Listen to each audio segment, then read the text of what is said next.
Alrighty, welcome back to Megaton Man Multimensions, mega levels of talking, nonstop talkathon, 1 month long talkathon. I'm here with Don Simpson. How's your voice doing, Don? I'm all right. You have a lot of energy, Eli. Yes, woo! All things considered, it's pretty amazing. Yeah, I agree. We are about 76% of the way to the $30,000 for the Megaton Man Multi-Mentions Kickstarter. And we're here with two creators from an epic story from the book. We've got Craig Olsen and Nick Justus. What's up, guys? What's going on? Hey, how's it Excited going? to be here. All right. Yes, we're excited. We are at 87%. Oh, 87. Jeez. We're Wow. at 26,000. We're at 87%. 394 backers. Oh, that's humongous. So let me start, if I may. You may. I want to ask these guys, because we talked a little bit during the kickoff party. We did. But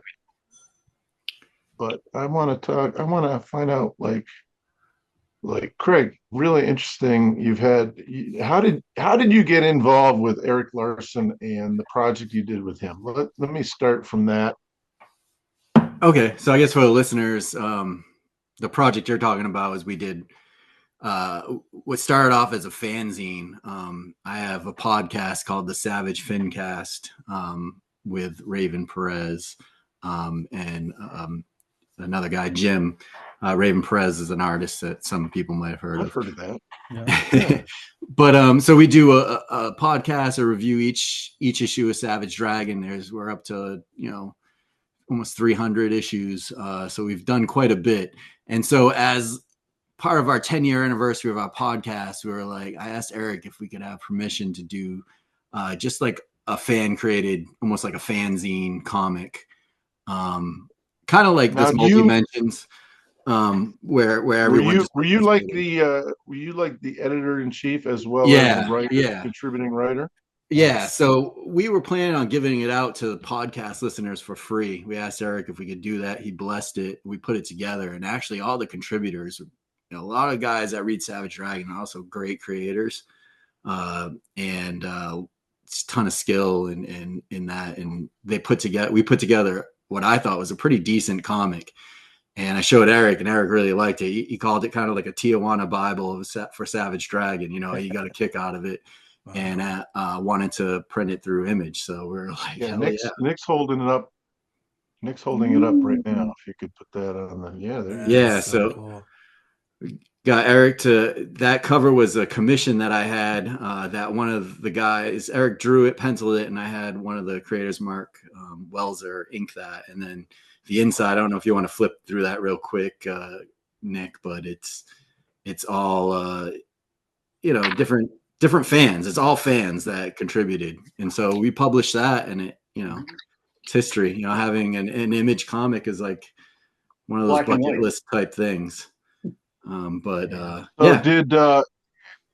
Eric just let you run with it? And we finished it, and we were just gonna kind of. Almost like a bootleg, like a fanzine, but with his permission, we did it. But we didn't intend to getting it published through Image, and he liked it. He saw the finished product, made no changes, and printed it as is through Image, which was great. That's amazing. Now you had said that. I'm sorry, Eli. Oh, just saying that's amazing. That's awesome. You had said that one of the first comics that you had read, or certainly an influential comic, was the team up that Eric and I did about 100 years ago. It wasn't one of the first comics I read. I was a big Marvel head, and it was one of the first Image. I followed all those guys over to Image, and I had never heard of Megaton Man. I was a huge fan of Eric Larson through his Amazing Spider-Man, and I saw that issue as one of the first Image comics, right? The Savage Dragon, Megaton Man. And it blew me away that you could combine, two artists could work on the same magazine, the same comic, two very different styles, but also you and Eric are very similar in your approach to superhero comics. To kind of like make fun of the genre, but in a loving way. I think you guys both use very cartoony characters mixed with a realistic, a look to some of your characters, which something like Jack Kirby did. He always had more realistic characters, but threw in some real cartoonish. It's just the art of cartooning, which you don't see much, unfortunately. Can you tell which pages he laid out versus the pages I laid out? I'm not sure. Can you, Nick? I Man, can't tell anymore, but I used to. It was very. He had a very different layout sense. Of course, he had Ken. I guess Ken Bruzenak doing the lettering, yeah. and we literally just started on Bristol board, did 12 and a half pages, and then traded. And, back and forth. Wow. It's such an amazing comic, and it's crazy that you don't see that after that. I mean, I think they tried it with Image United, and they just couldn't. I think they made it way too many issues for. That was way too ambitious. That's a whole different. Well, the other jam comic was the Normal Man special. Yeah, right, and that was you again. Well, that was literally Valentino taking the artwork around Artist Alley in San Diego, WonderCon, and places like that, and literally getting Jeff Smith to draw his character and McLeod and Neil the Horse and all these people. But that was him mostly. That's awesome. Anyway, those were the days. Pre-digital. That was no AI, no Photoshop. That was my first introduction to Megaton Man, and I was kind of hooked, and I bought a few issues here and there. I had a few Bizarre Heroes issues, which were a little harder for me to track down at the time, and especially as you got deeper in the run, I was missing a bunch. And then over COVID, I made it a mission to like buy every single issue, and I think I have like 3 and 4 copies of some issues because I had to buy lots to get some. But man, I treasure those Bizarre Hero comics. Are amazing. I wish there were more. I mean, I read them. You throw so many characters at the reader.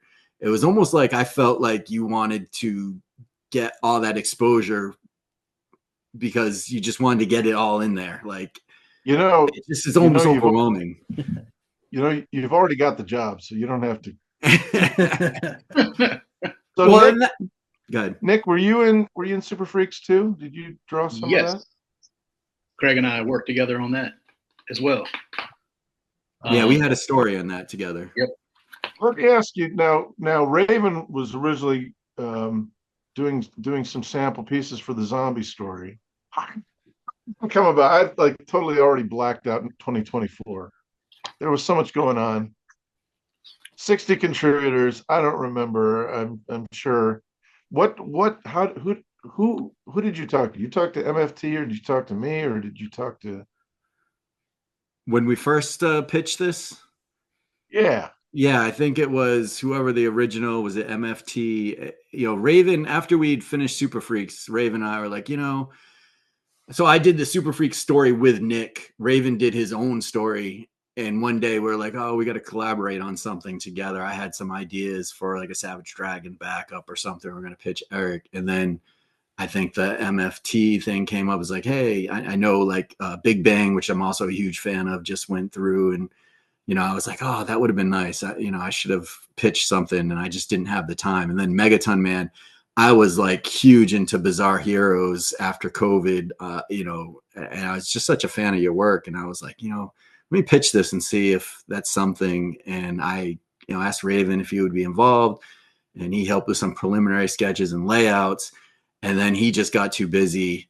And what happened was I had worked with Nick on the Super Freaks comic, and I know Nick could like turn around amazing stuff quickly. And I've worked with him. I mean, some artists flake out. I know Nick, is great.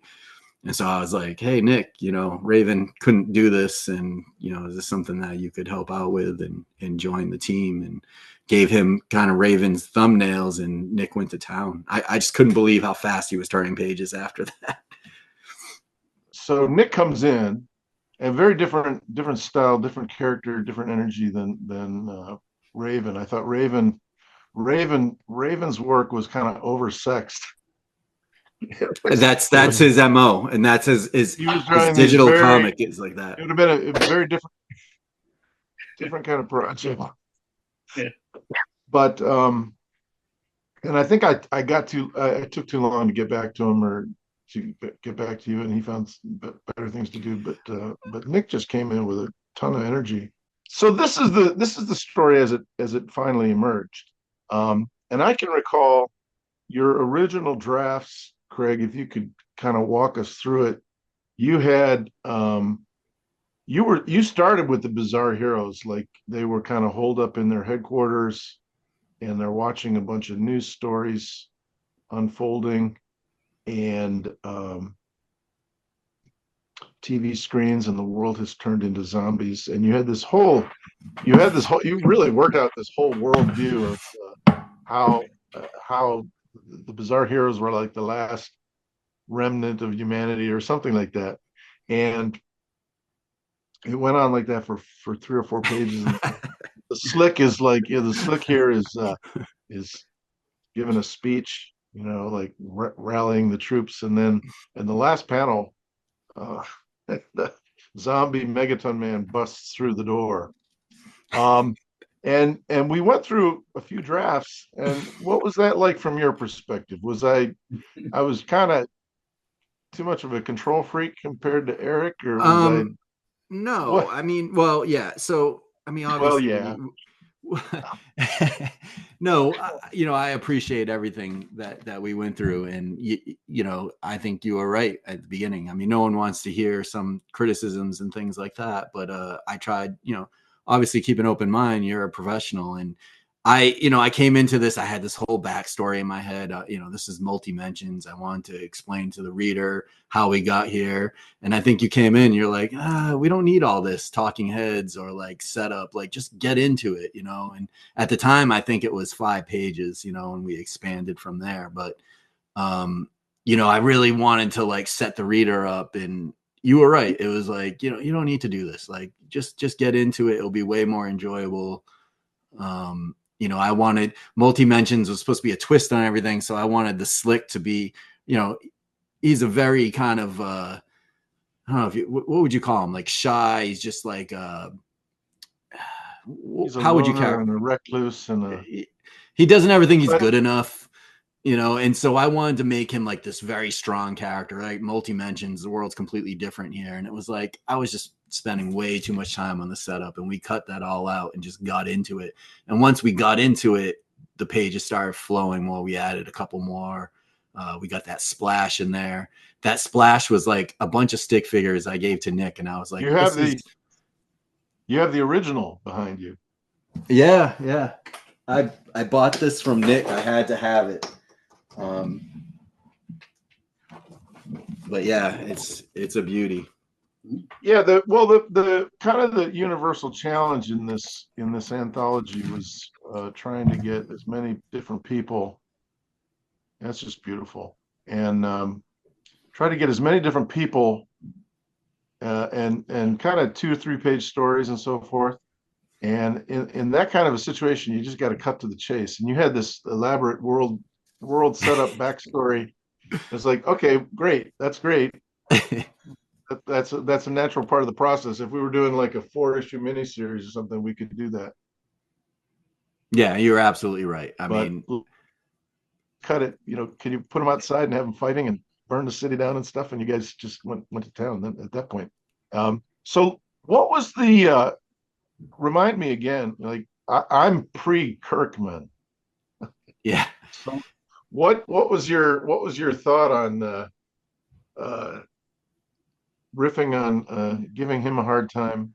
Well, it was a couple of things. I mean, one, the first and foremost, I wanted to use the Bizarre Heroes, and I wanted to use as many of the Bizarre Heroes as I could, and absolutely thought Nick did an awesome job kind of fitting them all in, because there's a ton of guys to get in there and give a little piece of the spotlight was very difficult. Like, all right, how am I going to give this guy a little dialogue so they're just not a background character?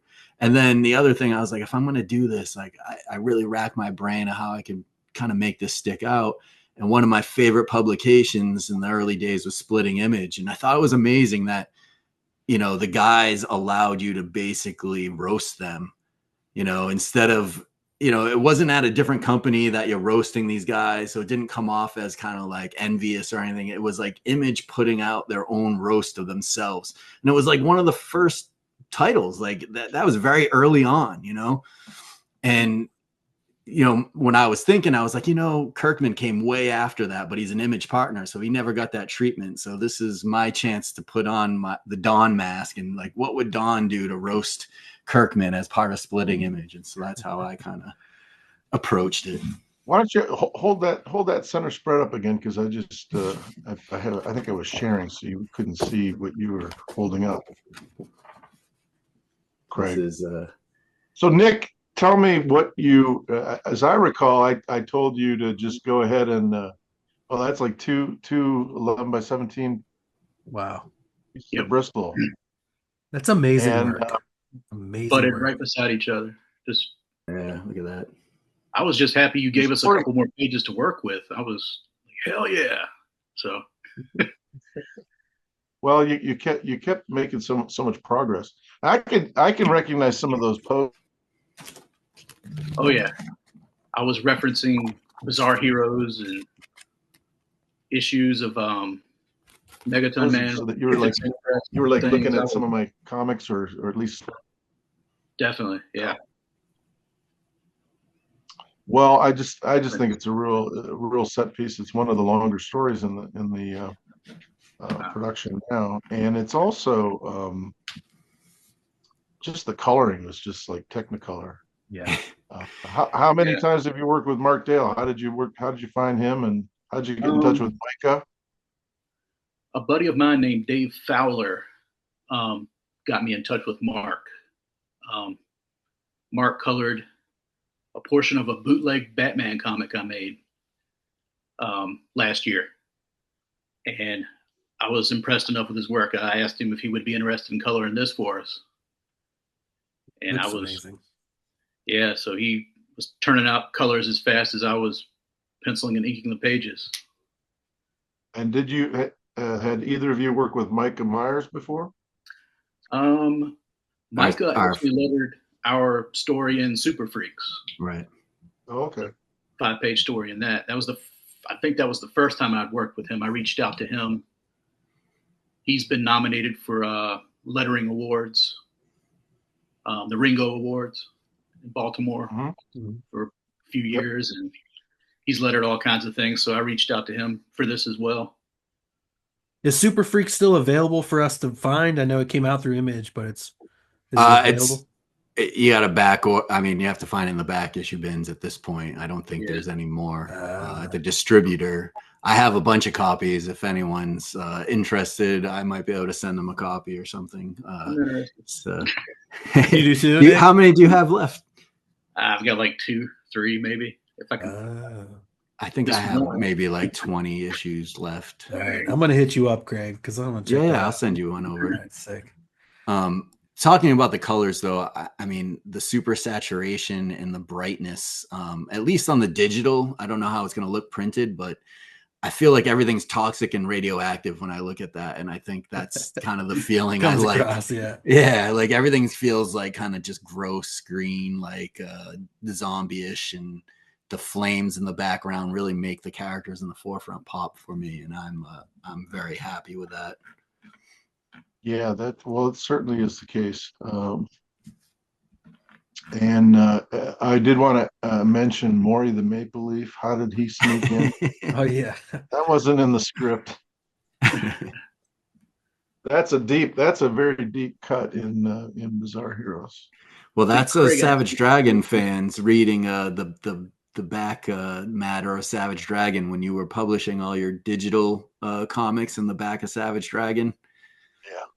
And about the excuse me, who's the Serpent Handler? Tell me about this character up here in the top corner. He's up in the top. He's up in the top middle panel. And it's my Heavy Metal Magazine Jack Kirby Masters of the Universe mashup character, and actually have a copy here. Oh wow! Just to show and tell. Let me. It was a canvas painting for the cover. So that's your original character there, huh? Yes. Sweet. Where can people find that if they want to grab one from you? Reach out to me on any social media. I have a stack left. I ordered in abundance. It's a black and white. full length Nice. 64-page comic. Your art is so expressive, and like sometimes you see a black and white book and you're like, oh, this is gonna be a slog, or this isn't gonna hold me. I wish it had colors, but you don't say that when you look at your art. It's like immediately action packed and fun. I appreciate it. Oh Thank you. yeah, I thought this story was like so super saturated just in black and white. I mean, I love the pencils. I just loved it as soon as I started seeing Nick's work. Has anybody taken you up on a zombie Megaton Man sketch yet? If I not, just sold that one. You did. In colors, Yeah, it right? Colored it as Great. well. That's good news. Yeah, you'll be doing a lot of zombie tearing off heads and arms, and that's a Savage Dragon move. The Savage Dragon had his arms torn off Oh yeah. at one Oh, point. Well, I'm really glad you guys are in the project. Yeah, me too. Don, what did you think of the process with us? Because I felt like, I haven't worked with a ton of artists, but I feel like Nick just kind of like shoots them back within 2 days. I get a new page like every 2 days. Like it was just. Yeah, how fast are you, Nick? You do a complete page in a day, or? If I'm pushing myself, maybe 2, but I don't. Yeah. I'm 45 now. I can't do that anymore. So look a page. At that. In the back on the wall, you've got the villains gallery from Heroes Illustrated. Yes. Holy mackerel. That's a deep cut. We have to reissue that, Eli. We'll have to do a print of that. All right, let's do it. All right, guys. Well, do you have any questions for me? What are you trying to know about Dawn? There's more bizarre heroes coming out?